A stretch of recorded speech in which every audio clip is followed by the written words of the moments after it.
Assalamualaikum warahmatullahi wabarakatuh. Nama saya Syafa Maromuza Paramita, NIM 021911334140. Hari ini saya akan membuat sebuah video komunikasi interpersonal mengenai analisis transaksi.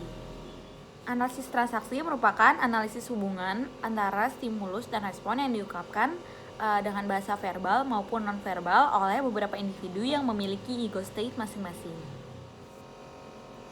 Analisis transaksional menggunakan suatu sistem analisis yang berlandaskan pada teori kepribadian yang menggunakan pola perwakilan ego yang terpisah.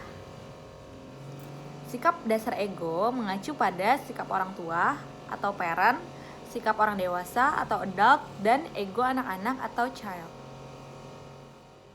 Nah, ketiga sikap tersebut dimiliki oleh setiap orang, baik orang tua, anak-anak, maupun orang dewasa. Ketiga sikap tersebut diwujudkan dengan skenario kehidupan dalam pesan-pesan verbal maupun non-verbal. Tiga jenis transaksi yaitu yang pertama ada complementary transaction atau transaksi komplementer, yang kedua ada cross transaction atau transaksi silang, dan yang ketiga ada ulterior transaction atau transaksi tersembunyi. Nah, ketiga jenis transaksi itu akan saya berikan contohnya dalam video berikut. Yang pertama, transaksi komplementer.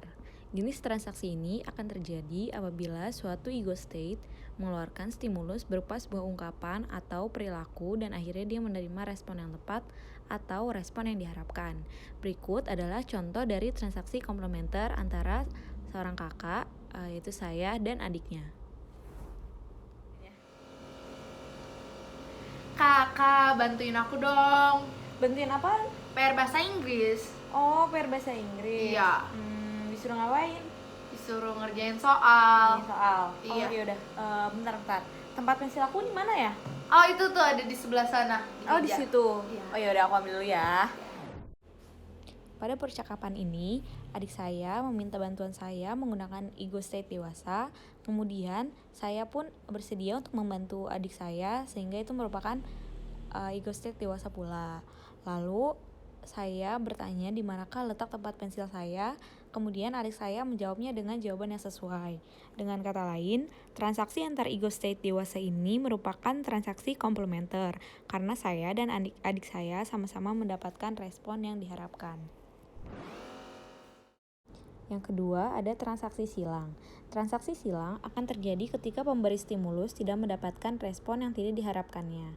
Hal ini bisa saja terjadi karena kesalahpahaman yang terjadi antara pemberi stimulus dan pemberi respon. Berikut adalah contoh dari transaksi silang. Wala, lagi ngapain? Lagi main. Main apa? PUBG. Udah makan belum? Belum. Udah mandi? Belum. Ngerjain PR? Belum. Ya ampun, dasar males banget. Mentang-mentang lagi karantina, apa-apa males. Emang kakak udah mandi, udah makan, udah ngerjain tugas? Belum kan? Kerjaannya tiduran mulu.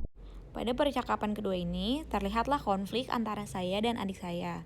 Saya mengeluarkan stimulus dari ego state orang tua dan mengharapkan adik saya untuk mengeluarkan respon dari ego state seorang anak. Saya mengeluarkan stimulus dari ego state orang tua dengan cara menyuruh adik saya untuk tidak malas. Namun, adik saya mengeluarkan ego state orang tua juga yang memberikan opini bahwa saya sama malas ya dengan adik saya. Nah, pada akhirnya yang terjadi adalah transaksi silang. Yang terakhir, transaksi tersembunyi. Pada jenis transaksi tersembunyi, stimulus dan respon yang diungkapkan para pelaku transaksi memiliki arti yang tersembunyi dalam bentuk stimulus dan respon yang lain. Dengan kata lain, pesan yang diucapkan memiliki makna lain yang tersembunyi di balik pesan yang diucapkan tersebut. Untuk lebih jelasnya, berikut adalah contoh transaksi tersembunyi. Kak lagi baca buku apa nih? Ada ini buku, tapi kayaknya terlalu berat deh buat kamu. Pada situasi ini, adik saya menanyakan buku apa yang sedang saya baca dengan ego state dewasa. Lalu, ia mengharapkan respon dari ego state dewasa pula, namun saya menanggapi dengan sarkasme. Tanggapan saya memang terlihat sebagai transaksi antara ego state dewasa dan dewasa, namun ada unsur tersembunyi di dalamnya. Kemudian, adik saya merasa tersinggung, dan memang begitulah maksud dari perkataan saya.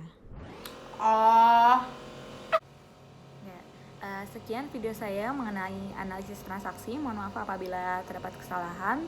Terima kasih karena sudah menonton. Wassalamualaikum warahmatullahi wabarakatuh.